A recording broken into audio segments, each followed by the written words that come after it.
Okay, guys, brace yourselves.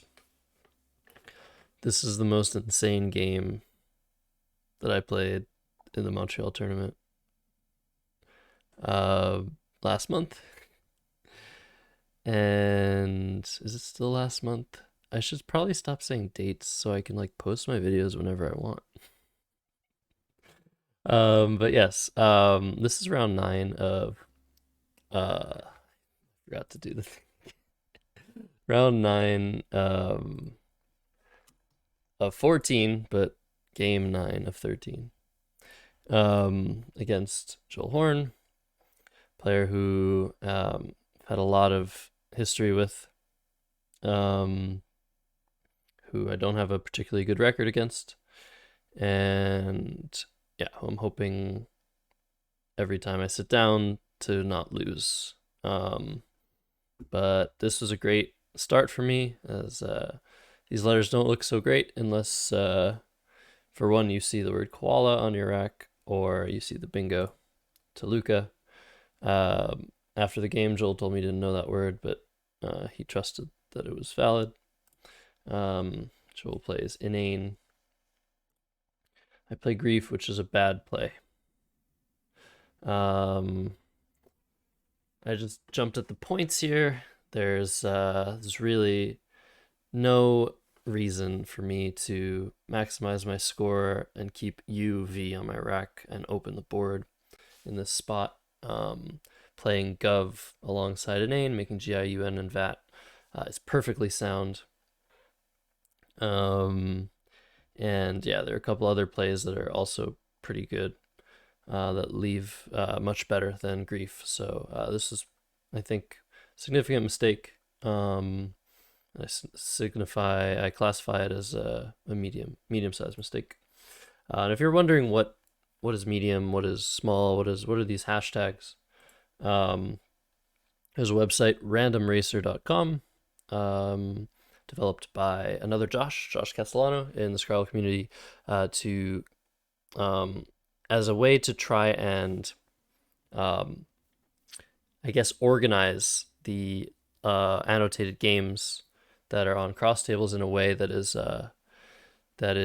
I guess, digestible for the layman. Right now we have this database cross tables that has all the annotated games that people look at and post there. But there's no real way of actually like seeing statistics from it unless you run code. And that's exactly what Josh Castellano did, but he did it for publicly for public digestion. So randomracer.com, I'll try to remember to put that in the description. He developed a way of codifying or classifying one's mistakes, and there's a small mistake, medium mistake, and large mistake. And then a couple other funny things you might see, like finding saddest or knowledge saddest, which is when I make a mistake or someone makes a mistake that they just think is really, really bad, and really sad. But a medium mistake I would classify as dropping over 5 points of equity.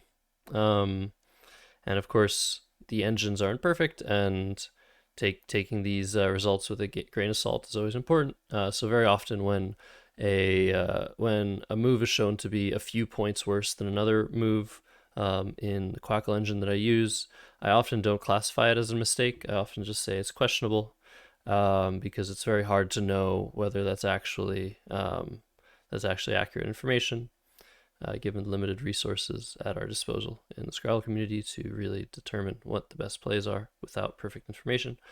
So, that being said, when I say finding medium, it means I think this was a medium-sized mistake between 5 and 10 points of equity. And equity is the value of a play, pretty much. But again, that's another topic altogether. Equity isn't necessarily the value of a play. In any case, moving on. Joel plays youth for 37.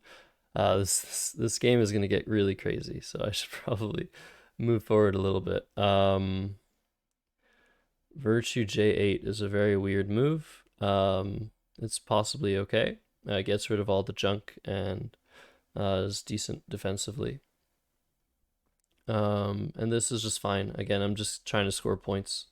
Joel plays Ohio, and okay, I make this insane play. This is where things start to get out of control. Um, this play of Viridian is absolutely ridiculous. You should never try this at home. Um, it's great. It's beautiful. It gets rid of all of my eyes at once, scores some points. But what's the big problem? The L1 spot, the 1L spot. Um, Now, if Joel has any rack that isn't like a bingo rack, he's going to be able to pretty much always score 30 points, 40 points, 50 points, 60 points, 70, 80, 90, even 100 points in this spot at worst. And not only this, if he has an S, he can also just score really well on the end column after Viridian. So why would I make this play? Well, I've played Joel a lot, and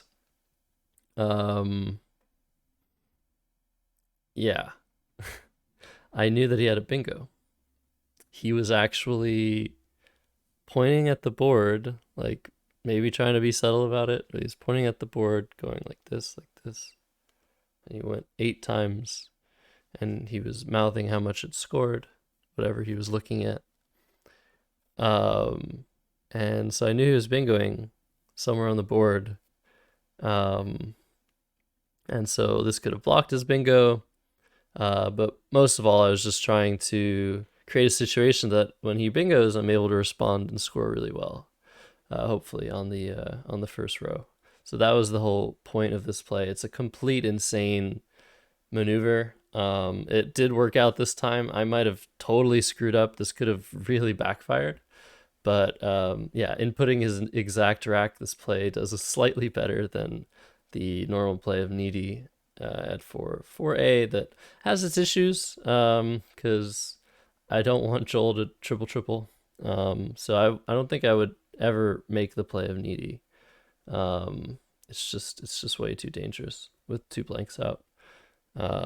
So yeah, just trying to outmaneuver Joel and made this insane play of Viridian, and he bingos with ordinals. So I was like, yeah, this is great. What an amazing read by me, right? I mean, I just got really really lucky, I think, or maybe I don't know. Maybe I'm a genius. If I were a genius, I wouldn't be losing to Joel all the time, right? So funny enough, I keep a U, which is not very good, but I thought I was gonna draw something on the first column. I didn't draw anything. I don't have a single letter that goes atop the A. So I have to block the spot now with wage. I play wage instead of wager because I thought my prospects with the QUER were better than the QUE significantly, but I was wrong. The engine actually tells me you are wrong. Wager is better. You have this R already in ordinals to play with the Q. Just take the points. So I should have done that, but I didn't. So this was a small mistake. Joel plays EWE. I draw kind of awkwardly. And yeah, missed the play of Tweer. That's just that's probably better than Tweet, the play I did consider. But keeping my E is very good here. With the QU. And again, you don't really want to be keeping the QU combination if you can help it, but yeah, apparently this was right. Also, if I draw like a G, I guess I can double with like Grifter or something. If I keep the R, but yeah, keeping QUET, hopefully going for like quoter. That was what I did.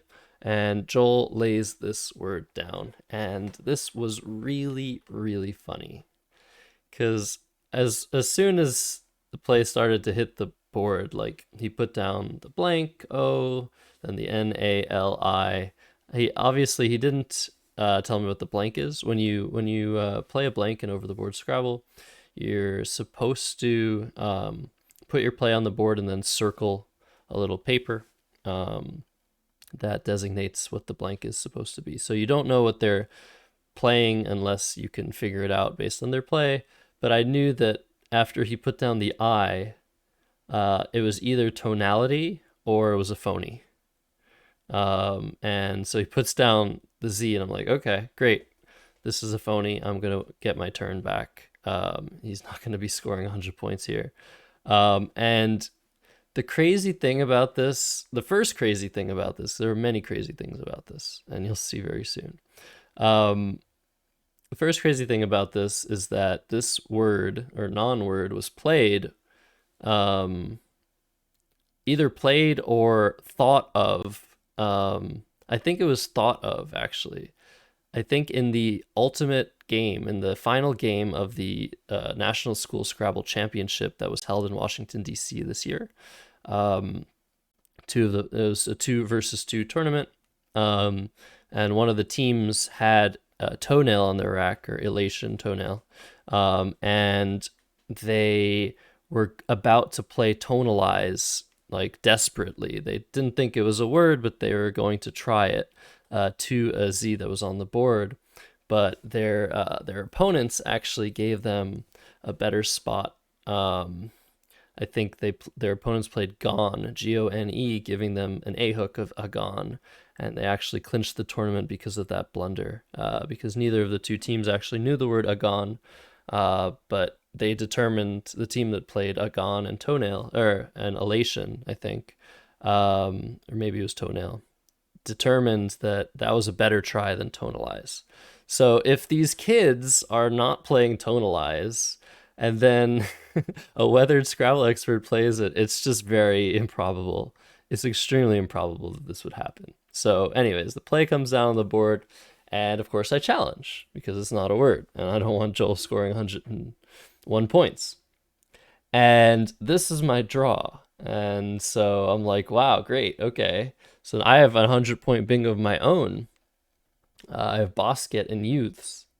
But then I'm like, okay, wait, let me just think about this for a second. I know all of Joel's letters. I have to make sure that I'm not giving him a triple with Bosket. That would be the only reason not to play Bosket.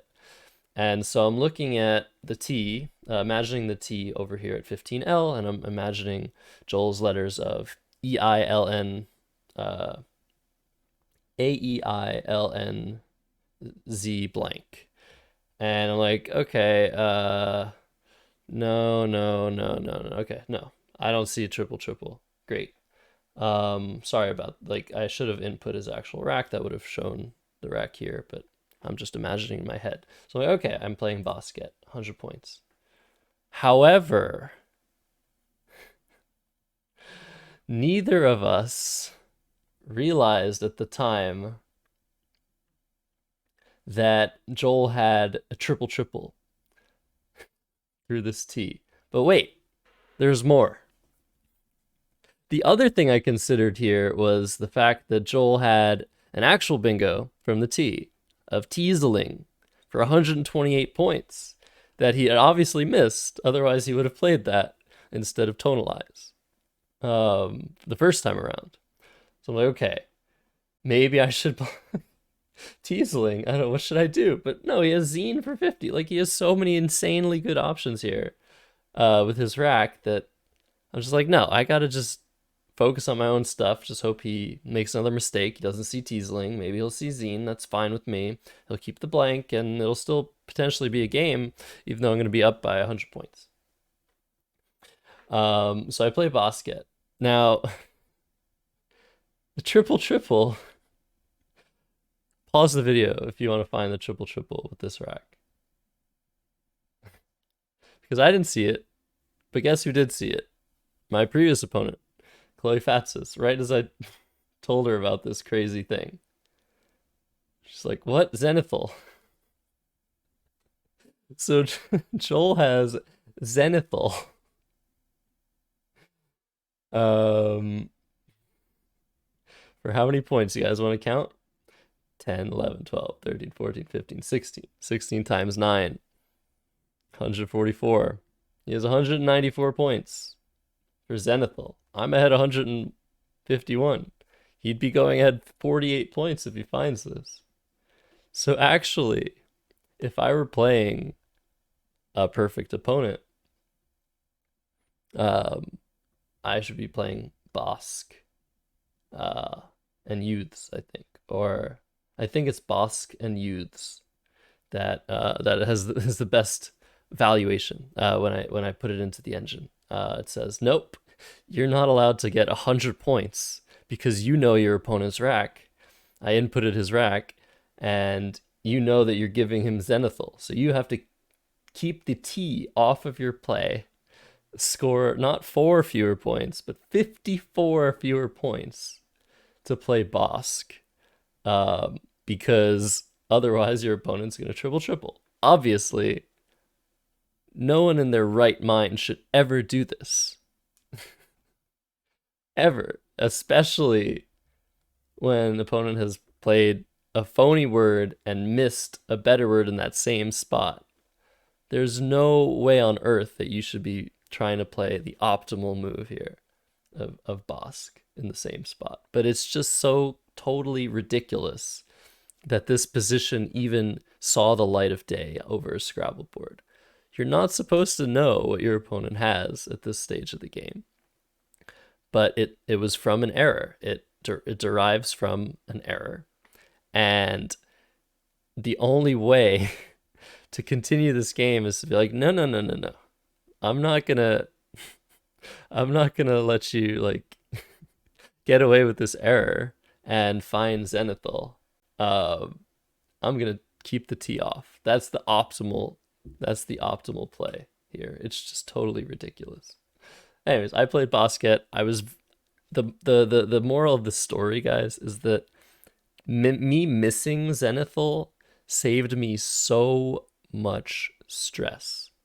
If I had seen that this was giving him an 194-point play if he found it, I would have lost my shit. I would have been so like so confused and annoyed and just this wide range of emotions that you should not be having when you're playing a competitive Scrabble game at a tournament.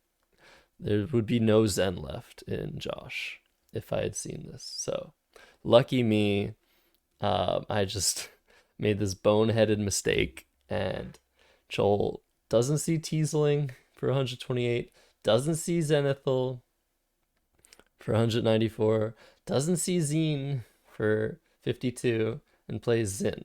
And a very funny thing happened after he made this play. I probably had a very funny face on when he made this play. Like, really? This is what you're doing? Like, and I didn't even know about Zenithal. All I knew was Teasling and Zine were there, and Zine is just a very easy play to find. And Joel, after he makes this play, is like, oh, shouldn't have done that.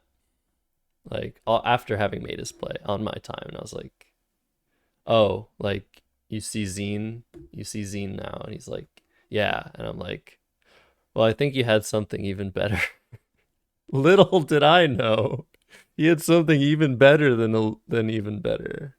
Just complete insanity. So Zin comes down, and now I have to block this triple triple, of course, because he's holding on to ALE blank. He's hitting this very hard. So I play Cavort. He plays Entailed.